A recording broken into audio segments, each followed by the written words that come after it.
my question with that is, from your standpoint, knowing as much as you do and being there and having those conversations, was there somebody coming out of this year's SEC Media Days that really stood out to you that maybe you didn't expect going in? Because head coaches are head coaches, but was there somebody that you were like, Right. wow, they won SEC Media Days this year?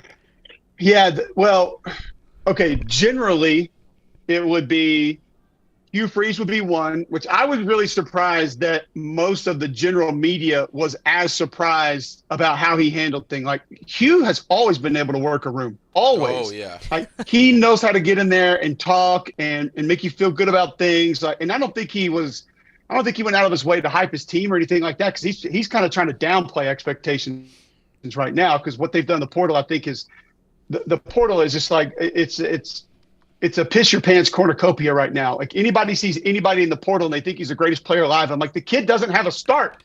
Like, what are we talking about? So, but I think he just, the general media thought he did a great job. And then I thought Zach Arnett I thought he kind of won media days also. Now, part of that is Zach Arnett's a pretty intense dude. Like, I've had people who've done TV meetings with him for one game. I've done a couple with him. And I know exactly what they saw, but they didn't get past it. And they're like, you do a meet with Arnett? I was like, yeah. And they're like, holy hell, that guy's an ass. And I'm like, what?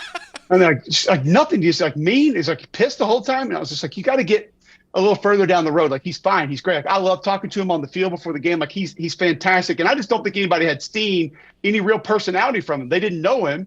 And they see this like rough exterior and they think that's what they're going to get. And then he's just like talking about guitars and, talking about, his coaching acumen and Mike Leach and, what he learned. And so I think he was one of the big winners. For me, it was a couple players. I mentioned Cedric Van Pran from Georgia, just an unbelievable kid. Like, it took I'll tell you this, it took my concern for the Georgia quarterback situation and almost removed it. Really? I'm like, if they have that kid in front of them, they're going to be fine. Just what he said about himself, his team, the fact that they're not going to change any terminology, the fact that I think he's the best center in college football coming back. Like, and then he's down to 305. He cut a little bit of weight. He's gotten leaner. I was just blown away with him. Elijah McAllister, edge defender at Auburn.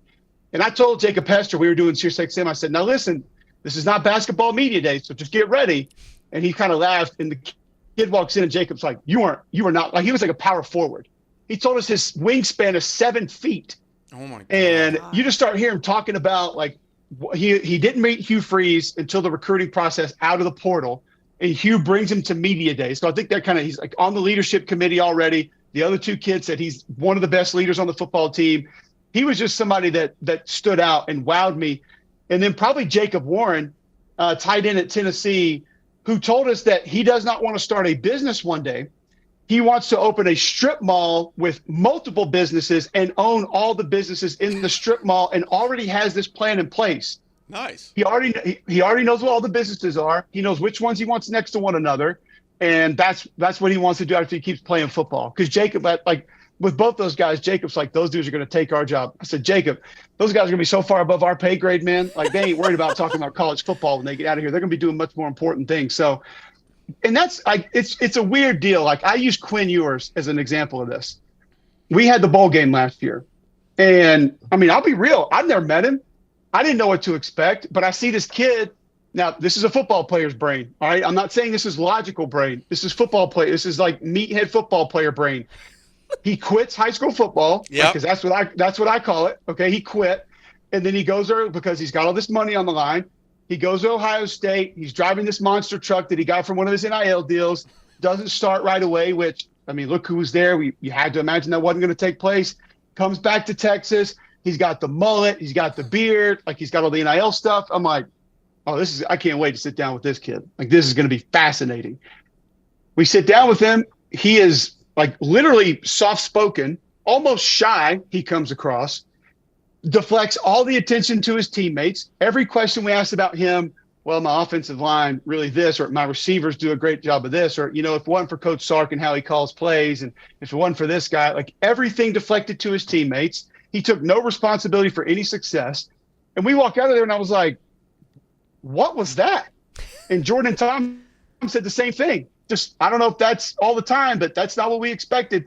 We generate Like, we feel like we know these players because we love it so much and we love watching them, and they make us so happy, or they break our hearts, whatever it is. We feel like we know them. And it's just, we don't know any of these kids. We don't know anything about them. And so when I get a chance to like actually sit down and talk to them, that's why maybe it's easier for them to blow me away. But these dudes were over the top impressive that I talked to at media days. Those guys stood out more than any. Like Dallas Turner at Alabama was the same way. Like, he was going on about leadership. Like, he was talking about how like sunglasses. He told his guys, like, that ain't us. We ain't doing that. Like, no, that's not who we are. Don't need it. Talk about football. We're here to talk about how we're going to win games this year. Like, and it's just, you don't, I guess at Alabama, we probably should expect them to be like robotical and how they're wired, but just impressive to hear him talk about how things have changed and how his leadership roles changed. Just, those are some of the kids that I took away that I thought won media days, but not for everybody, Casey, because not everybody really had that chance to talk to him, I guess.